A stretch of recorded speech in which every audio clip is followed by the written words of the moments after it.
የበዓለ ሃምሳ ቀንን ምክንያት በማድረግ በመንግስት የሚታወቅና በሀገሪቱ የቀን መቁጠሪያ ወይም ካላንደር ላይ ሰፍሮ ለወንጌል አማኞች የጋራ ዓመታዊ ክብረ በዓል ሆኖ ቢመዘገብ እንቶች ተው ደሞ በዓል ማክበር አማራችሁ አንተ እኮ መጽሐፍ ቅዱስ ብቻ ብላችሁ አይደል እንዲምታምኑት ታዲያ የትኛው መጽሐፍ ቅዱስ ላይ ነው ማቴዎስ ነው ማርቆስ ነው ሉቃስ ነው ዮሐንስ ነው የትኛው የመጽሐፍ ቅዱስ ክፍል ላይ ነው ባለ ጰራቅሊጦስ በዚህ ወር በዚህ ቀን ወረደ ከዛስ የወረደበትን ቀን አክብሩ የሚል የመጽሐፍ ቅዱስ ክፍል አለ በ66 አለ የለም እኛ እኮ ነን ከመጽሐፍ ቅዱስ ውጪ እናንተ መጽሐፍ ቅዱስ አያናችሁ ባለ ጰራቅሊጦስ ማክበር አማራችሁ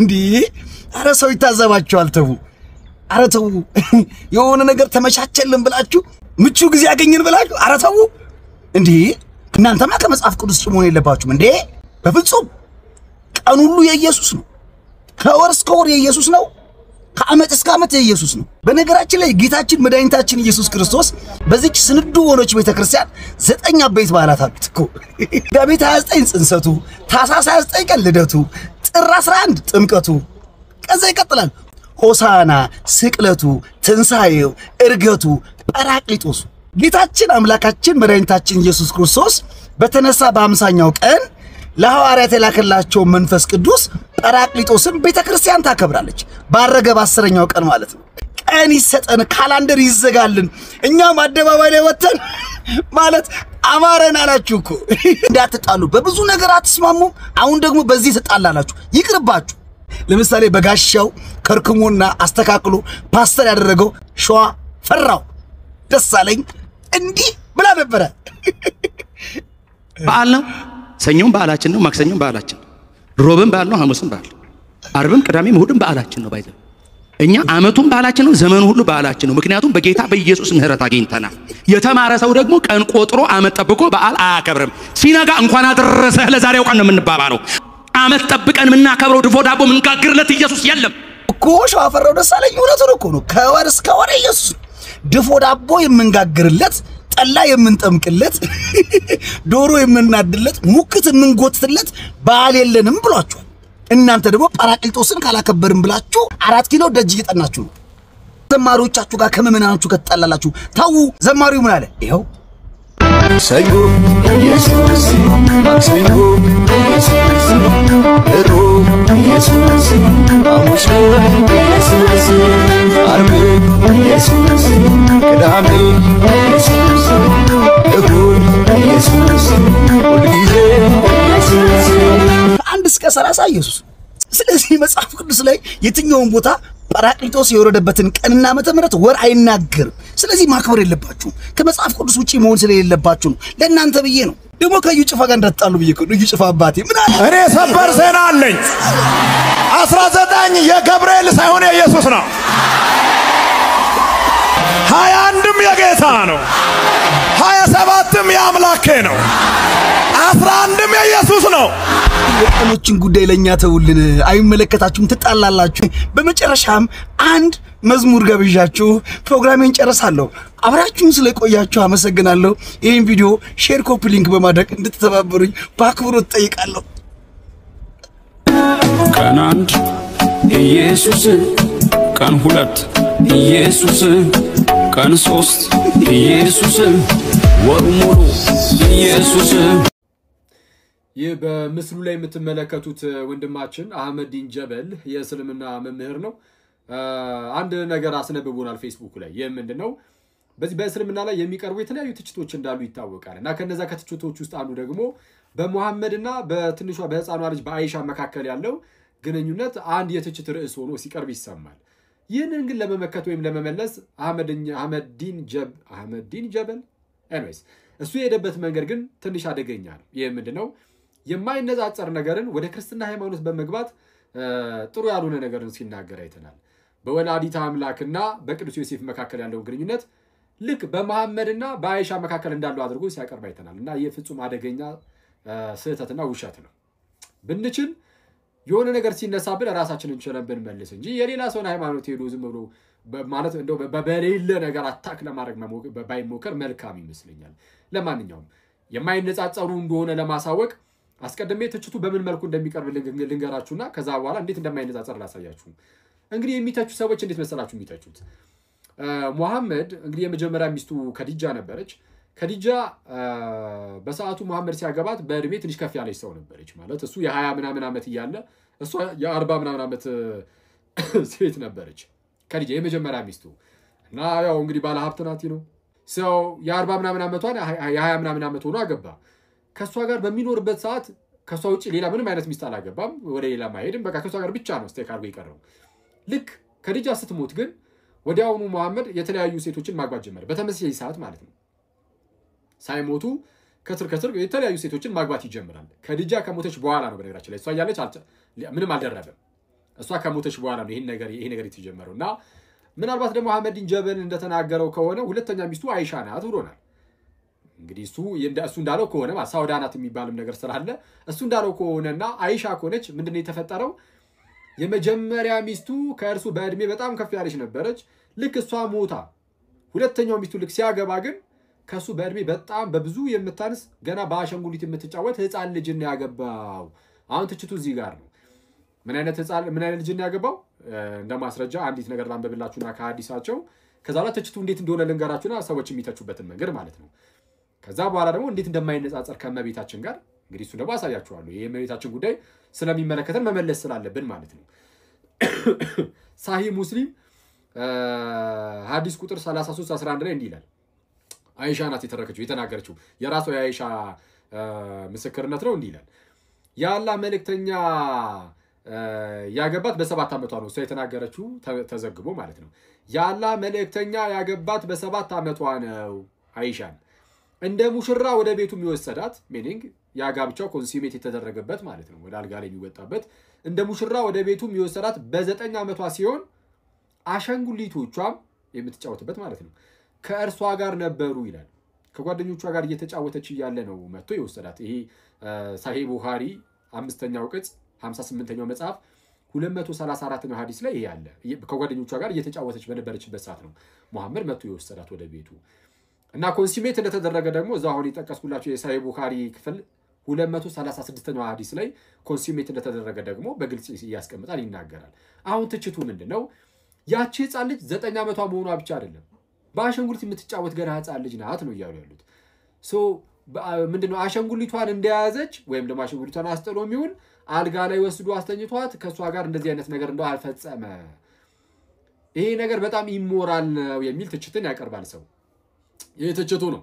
እንግዲህ ትችቱ አያንሳ እነሱ በምን መልኩ አይመልሱት እነሱ ይሄን ነገር እንተውና ወደ መቤታችን ጋር እንሂድና የመቤታችን ነገር ከዚህ ጋር የሚነጻጸር ነገር አለ በጌታ መቤታችን አሸንጉሊት በምትጫወትበት ሰዓት በ9 ዓመቷ ተብሎ ከወንድ ጋር ከቅዱስ ዮሴፍ ጋር ግንኙነት ነበራት።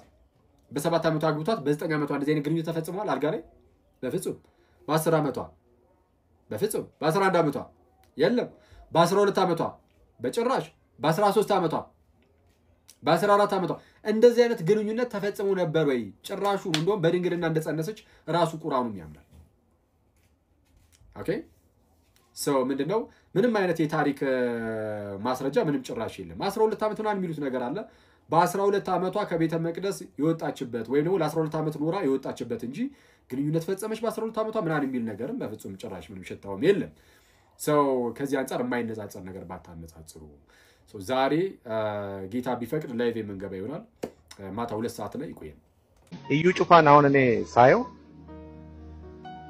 በቃ የሚያስተምረው ፎከስ ያደረገው ጌታና ጌታ ላይ ብቻ ነው እና ጌታ ኢየሱስ ክርስቶስን ነው የሚያስተምረው። እኔ ደግሞ እዩ ጩፋ ወደዋለሁ። እኔም አሁን ሳየው በጣም ነው የሚመቸኝ።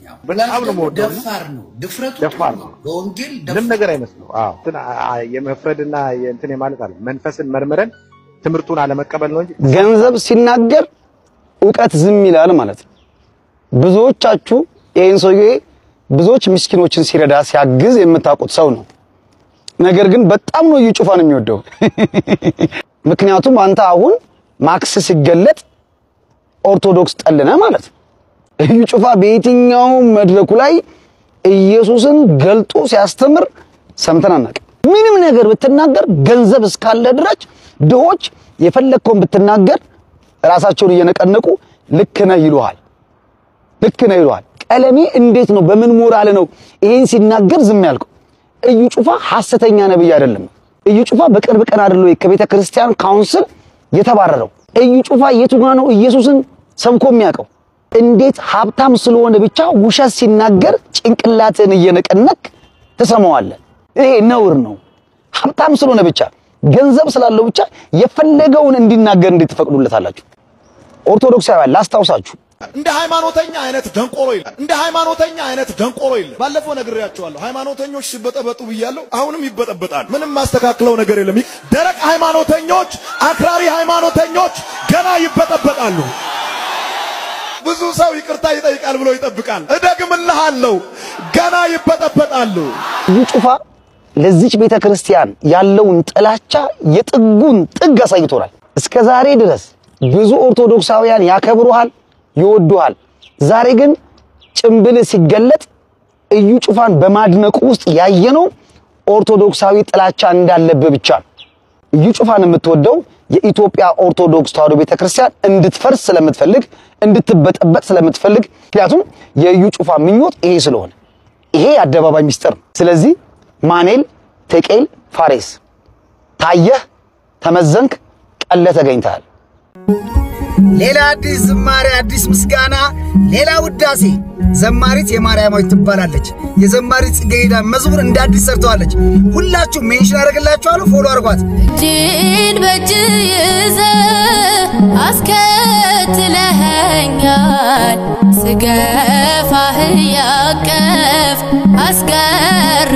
አስገርመኸኛል ሳይዘጋ ያድራል ከንፈሪ ልሳኔ ሲያወራ ስራህን ሲያፈስልቅኔ በመዳፍ መሃል ያሳለፍከኝ ጌታ ተጨንክረ ደምተ ሰው ያረከኝ ጌታ የቱ ትከሻዬ ፍቅርህን ይችላል ከሚገልጸው በላይ ውለታ ከብዶኛል። አቅበተ እምነት ተልከሰከሰች። በጣም አሪፍ በቀላሉ ነው። በቀላሉ አብ ወልድ መንፈስ አብ ስጋ ነበር፣ አብ ቃል ነበረ፣ ወልድ ስጋ ነው፣ መንፈስ ቅዱስ ምንድነው? ሰራት አቡ መንፈስ ቅዱስ ስላሴ ማለት በግዕዝም ሆነ በአማርኛ ሶስት ማለት ነው። ዝማሬ ዳዊት ለመላእክት እንደዘመረ በመዝሙር 34:7 ላይ የእግዚአብሔር መልአክ ዳዊት መዝሙሩ ታውቃለህ። የእግዚአብሔር መልአክ በዚህ ማን በለው እንዴ በሚፈሩት ሰዎች ዙሪያ ይሰፍራል ያድናቸውማል ብሎ ዘመረ ቅዱስ ዳዊት። ልክ እንደ ዳዊት ዘመራለሁ። ሰላም ክርስቶስ ከኔም ከናንተ ጋር ይሁን። እንደያያችሁት ነው በሁለቱም ወገን ያሉ ሰዎች እንዴት ያለ ሸጋ ሐሳብ አቅበተ እምነት ተልከሰከሰች። በአገራችን ምን ይባል አባባል አለ መሰላችሁ? ባርዛ በሌለበት ግራዋ አድባር ነው ይባላል።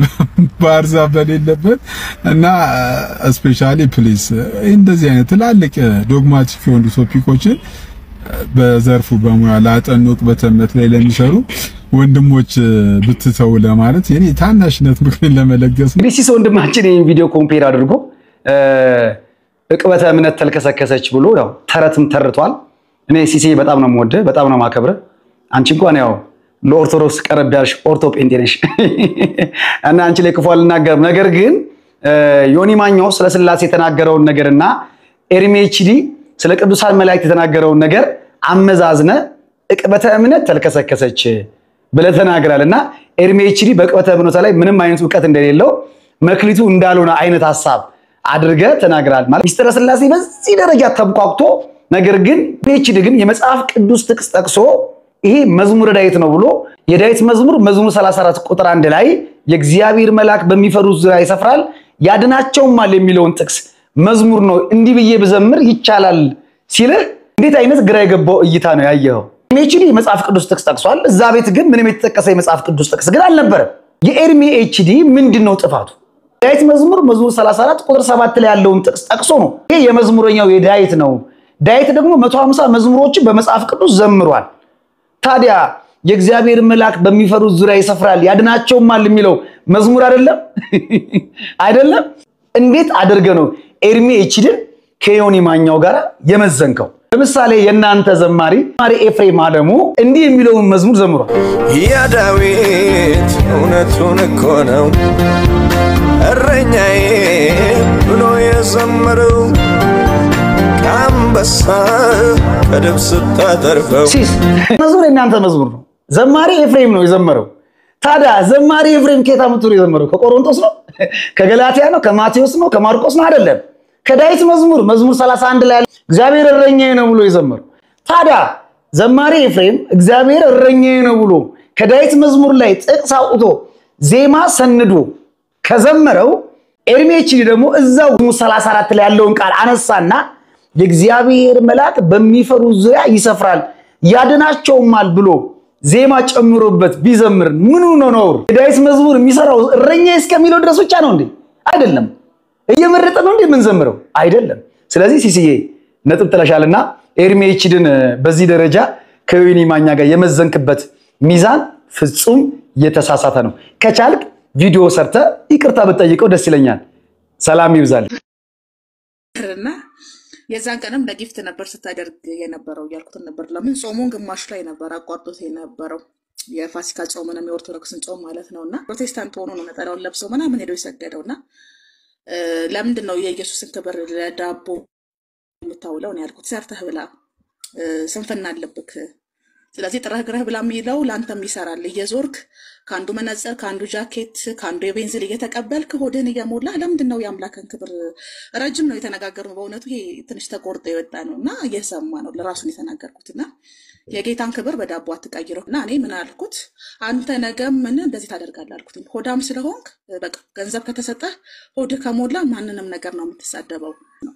ስለዚህ እኔ ሆዳም ሰው ለራሱ ብየዋለሁ። እናቱን የገደለ ሚስቱን አይገድልም አይባልም። እዚህ አይነት ሰዎች ክብራቸው ሆዳቸው ስለሆነ ጥሩ ትዝታም የላቸውም እውነትም የላቸውም። ስለዚህ ዋናው አለመራባቸው ነው። ከተራቡ ምንም ነገር ያደርጋሉ። እንደዚህ አይነት ሰዎች ካልጠገቡ የትም ቦታ ስጋት ናቸው። ካልጠገቡ ከተራቡ ምንም ነገር ያደርጋሉና ልጆች ነገ ምን ይበላሉ? አንተ ከሞትክ ዛሬ የለመንክ ነው የምታበላቸው። እሱ ግን ጴንጤም እያለ እየለመነ ነው የሚበላው። ደም የታወቀ ነው። ጊፍት ስጡኝ እያለ እያለቀሰ ቤት ኪራይ ጎደለብኝ እያለ እያለቀሰ ነው የሚበላው። እሱ ላይ ያለኝን ግል አስተያየት ነው የሰጠሁትና በኢየሱስ አትፈሩ። ኢየሱስ ከዳቦም ከዓለምም ክብር ይበልጣልና ክርስቲያኖች ብዙ ጊዜ ትንሽ ይምታታባቸዋል ብዬ አስባለሁና ደሜ ደግሞ ከራበው አምላኩን ነው የሚክደው። አይተናል። እኔ ስለ ራበው ነው የሄደው እንጂ አምኖ አይደለም ብዬ ነው የማስበው። ለምሳሌ ኤርሚ አውደ ምሕረት ላይ የመጀመሪያ የተጠመቀ ቀን ሲገባ ሃይማኖት ልቀይር አይደለም የመጣሁት ብሏል። ስለዚህ ነጠላ ሊለብስ ነው የሄደው ማለት ነው። እና ዳቦ ከሆነ እኛ እንሰጠው ነበር። በእውነት በቂ ዳቦ አለ እዚህ ሮፕ ውስጥ ካስፈለገን ልክ ነበር። ምክንያቱም ድህነት ከመብልም ከመጠጥም ስለሚበልጥ ማለት ነውና የመረጠው መንገድ የተሳሳተ ነው እያልኩ ሳይሆን የእሱ አካሄድ ልክ አይደለም ነው እያልኩ ያለሁት። እጅሽ ላይ እጄን ገጥሜዋለሁ አለኝ ጌታ። እዛ እኔ እጅን አልኩት። ምን ማለት ነው ይሄ? እስኪ እጅሽን አንሹ ከፍ አድርጊው አለኝ እግዚአብሔር። ጌታ መንፈስ ቅዱስ ምስክር። በእግዚአብሔር ፊትም በሰው ፊትም መንፈስ ቅዱስ አለ። ዛሬ ወደ ጌታ ብሄድስ ጌታ ምንድነው ብዬ ስጠይቀው እጅሽ ላይ ፈውሴን አድርጌያለሁ አለኝ ጌታ። እኔ ላይ ጌታ ሆይ ኧረ እኔ ሌላ ሰው ፈልግ። እኔ ጌታ ሆይ እናልችልም። እኔ እንዲህ ማገልገል አልችልም። ሰው ፈልግ። ኖ እግዚአብሔር ባንቺ ነው የምሰራው፣ ባንቺ ነው የምጠቀመው። በእኔ በደካማው ገና ምንም መማላክ ገጠሬ በለኝ። ደግሞ እውነት በእግዚአብሔር ፊት ስነግር እግዚአብሔር አምላክ ተናገረኝ። ነብይ ነብይ ነብይ ነብይ ይሉኛል ሰው። አንድ ነብይ ተነስታለች፣ አንድ ነብይ ተነስታለች። እንደዚህ ያኔ እንዲቀላል አልነበረም ነብይ ነብይ የሚባለው ነገር የዛሬ 13 14 ዓመት ማለት ነው። ከዛ ነብይ እንግዲህ ገድለ ብርቱካን ይባላል። አሁን ይሄ ታሪክ የቅድስት አርሴማ ገድል ላይ ቢገኝ አሁን ይሄ ታሪክ ፍቅርተ ክርስቶስ ላይ ወለተ ጴጥሮስ ላይ እናቶቻችን ቅዱሳን አንስት ላይ ቢገኝ ኖሮ ዮኒ ዱቄት እያለ ነበር የሚሳደቡና ምን እያወራሽ ነው እህታችን ብርቱካን? ያንቺ መናገር ሳይሆን ዮኒ በዚህ ልክ ትግስት ኖሮት ማዳመጡ ነው የገረመኝ። ዮኒ ሲያዳምጥ ራሱ ልቡን ዝቅ እያለው ነበር። እያቅለሸለሸው እንዳዳመጠ ያስታውቃል። ገድሏን ሲጀምር እግዚአብሔር እጄ በእጅሽ ላይ ሆኗል አላት። መቼ ነው ያላት? ከ13 ዓመት ከ14 ዓመት በፊት ከዛ ምን አለች እሷ በፍጹም ለኔ የሚገባ ነገር አይደለም ብላ የትህትና ድራማዋን ሰራች ማለት ነው። ከዛ ግን እግዚአብሔር ኖ ፈውሴን ባንቺ ላይ አድርግ ያለው ብሎ የዛሬ 13 እና 14 ዓመት በፊት እግዚአብሔር ፈውስን በእጄ ላይ አደረገ ያለች። ጥያቄ አንድ ለነብይት ብርቱካን የዛሬ 13 ዓመት እግዚአብሔር ባንቺ ላይ የፈውስ እጁን ከጫነ ምን ያህል አይነ ስውሮች በሩ? ምን ያህል አንካሶች ዘለሉ? ምን ያህል ጎባጦች ቀኑ? በየሆስፒታሉ ያጣናቸው ትልልቅ የሆኑ ሰዎችን እጅሽ ላይ ያለው ፈውስ ለምን አላዳናቸውም? ለምን አልፈወሳቸውም? እኛስ የዛሬ 13 እና 14 ዓመት አንቺ እጅ ላይ ተጫነውን ፈውስ ለምን አላወቅነውም? ያወቅንሽ እኮ ጠቅላይ ሚኒስትር አብይ አህመድ ላይ ስትጸልይ ነው። የዛሬ 5 ዓመት 6 ዓመት የምናቀሽ ማለት እኔ ድፍረታችሁ ነው የሚገርመኝ። ያውም ደግሞ አደባባይ ላይ ወጣችሁ እንዲህ አይነት ነገር የናንተን ስታወሩ ልክ ነው። እኛ ግን ቅዱሳን ጻድቃን ሰማዕታት እንዲህ አይነት ትሩፋትና ገድል አድርገዋል ስንል ጆራችሁን ያማችኋል፣ ልባችሁ ይደክመዋል። ግን እናንተ ግን ስትናገሩ አታፍሩም። ያውም እግዚአብሔር እጁን አንቺ ላይ ጭኖ በዚህ ዘመን ማለት ነው። ሌላ ደግሞ ናሽ እኔ እኮ ምንም አላቅም አልሹ እግዚአብሔር። በዛን ጊዜ እኮ እኔ ገጠሬ ነኝ እንዴ ገጠሬ ነኝ። የገጠሬ ከተማ የሚባል ነገር አለ እንዴ እግዚአብሔር ለመሾም ነው? የገጠር ሰው ምንም አያቅም እያልሽ ነው? እግዚአብሔር ለልዩ ጸጋ የሚጠራቸውና የሚመርጣቸው ሰዎች እንደውም ከእንደዚህ አይነት የዋህና ምስኪን አካባቢ የሚመጡትን ሰዎች ነው። አዳምጥሽ የነበረው ዮኒ እጅግ ሼም ይዞት ላለማቋረጥ ይቻላልም ልቡን እየደከመውም ቢሆን እየደበረውም ቢሆን ማቋረጥ ስላልፈለገ እንዳዳመጠሽ ዮኒን ለብዙ አመት እዚህ ሚዲያ ላይ እንደሚያቅሰው ተረድቻለሁ። ዮኒ አሁን አንተ በቅርብ ፕሮቴስታንት የሆንከው አባታችን አቡነ ገብርኤል በሰበኩ ስብከት ነው አይደል? አዎ ዓለም ሁሉ ቤዛ ኢየሱስ ብቻ ነው ስላሉኝ ያ ትምህርት ገብቶኝ ከዚህ በኋላ ለአንድና ለመጨረሻ ጊዜ ጴንጤ ሆኛለሁ ብለህ ነግረህናል። በእኛ አባት ትምህርት ነው ጴንጤ ሆንከው። እኚሁ አባት አንድ ትምህርት አስተምረዋል። ልጋብዝህ። ይሄው በዚህ ዘመን ነቢያት ነን ብሎ የተነሱ በአዲስ ኪዳን ነብይ የለም። 4 ነጥብ ነብይ የለም፣ ነብይነትም የለም። ነብይነት የቆመው ጌታችን አምላካችን ኢየሱስ ክርስቶስ ከመወለዱ ከ400 ዓመት በፊት ነብይ የሚባል ነገር የለም ብለው ተናግሯል። እንግዲህ እሳቸው ትምህርት ከሆነ አንተን ያስፈነጠጠህ እንግዲህ እሳቸው ነብይ የለም ብለዋል። አንተስ ነብይ ያለ ብለህ ታምናለህ ወንድሜ? የሆነው ሆኖ እህታችን ብርቱካን የዛሬ 13 ዓመት የተሰጠሽን ፈውስ ምን እንዳደረግሽበት ባቅደስ እንዳልክ ልጅላችሁ የፈለጋችሁትን ጥያቄ መጠየቅ ትችላላችሁ። የፍቅር ጥያቄ ጭራሽ አለች። አዎ ቤላ በነገራችን ላይ መናፍቅ ነው ያለች። ማን ነው መናፍቅ? ምንድነው መናፍቅ? ፍቅና ፍቅና ማለት ኦርቶዶክስ ተዋህዶ የሚለው ተዋህዶ ታውቃለህ። ብዙ ጊዜ የፕሮቴስታንትና የኦርቶዶክስ ልዩነት ሰው የመስቀል የማርያም የጸበል ምናምን ይመስላል። ልዩነቱ ትልቁ ልዩነቱ ተዋህዶ የሚለው ላይ ነው። እነሱ ተዋህዶ የሚለውን አይቀበሉም። የማርያምን ስጋ ተዋህደ ሳይሆን ተቀላቀለ ብሎ ነው የሚያስተምሩት። አስተምሮታቸው ያ ነው ምንፍቅና ማለት ትልቁ ምንፍቅና ያለው። ኢየሱስ አልተቀላቀለም። ለምሳሌ ጠናና ውሃ ወይንም ዘይትና ውሃ አይዋሃድም፣ ይቀላቀላል በእነሱ አስተምሮ ማለት ነው። ያ ግን ፍጹም መለኮት የሆነ ስጋ ለብሶ ከማርያም ከስጋዋ ስጋ ከደሟ ደም ነስቶ ነው የወጣው ብለን ነው የምናስተምረው። እነሱ ግን ከላይ አካል ይዞ መጥቶ ነው ማጸና ውስጥ በሆነ ሚራክል የገባው ብሎ ነው የሚያስበው። ዋት ዘ ሚኒንግ ኦፍ ሚራክል እኛም ለምሳሌ በቀላሉ ይሄ ምሳሌ ሆኖ ሳይሆን ለስነ መለኮት ምሳሌ በጣም ጴንጤ ልትሆን ነው የሚሉት ነገር አለ። ንቁ ዚያገር የት በጠላ እንዲ አይነክ ያረገን አንድ ብርጭቆ የጠጣው አይኔ ቀላው በኖሩ ነው ራሴ ናይት መሮይ ካሜራው ነው ማለት ነው። ተዋህዶ የሚለው ላይ ነው እንጂ የማርያም ታማልዳለች የመስቀል ምናምን እሱ ባይቀበሉትም ቢቀበሉትም እኔ በግሌ ከተቀበልኩ በቂ ነው። እኛ ጋር ለተዋህዶ ከሚሰጡ ምሳሌዎች አንዱ በቀላሉ ለምሳሌ የሚሰጡ ነገሮች አንዱ ወተት አለ፣ ንጹህ ወተት አለ። እዛው ንጹህ ወተት ላይ ቡና ጠብ ብታደርግበት ወተቱ ከቡናው ጋር ይዋሃዳል። በኋላ ለለየው ብትል ወተቱን ከቡና አታያዋል። ስለዚህ ለመለኮት ምሳሌ እንኳን ባይሆን በቂ ምሳሌ ነው የሚችለው ፍጹም መዋሃድ ነው። ከዛ በኋላ እንደውም ቅዳሴ ማርያምን ያንብብ። ቅዳሴ ማርያም ቢነበብ በአማርኛውም ቢያነቡት ነው። ሚስጥረ ስላሴ እዛ ላይ ጠላ በነገራችን ላይ ብዙ የወንጌል አንድምታ ያመጣል። የቤተክርስቲያን ሰዎች ለምንድን ነው መጠጥ ቶሎ ማይሰክሩት የሚባለው? በጠላ ስለጀመሩ እኮ ትላንትና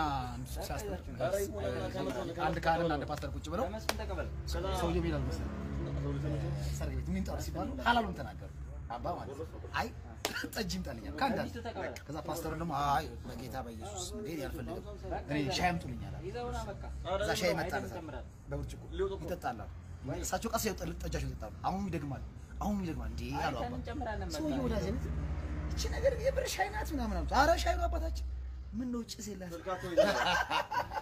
ገብታ ነው የምታጨሰው አለ። በቃ ውስኪ ነው የሚጠጣውና የሆነ ነገር ትቶኝ እንፋታ። የቡና ደጋፊነትን አረጋገጥኩ ወይ? አሬ ቡና ደጋፊ ነኝ። ምን ይሰጠው? የቡና ደጋፊ አለመሆን አይቻልም። አይ ይሄ በተለይ ወደ ደቡብ ያለ ሰው ሁሉም የቡና ደጋፊ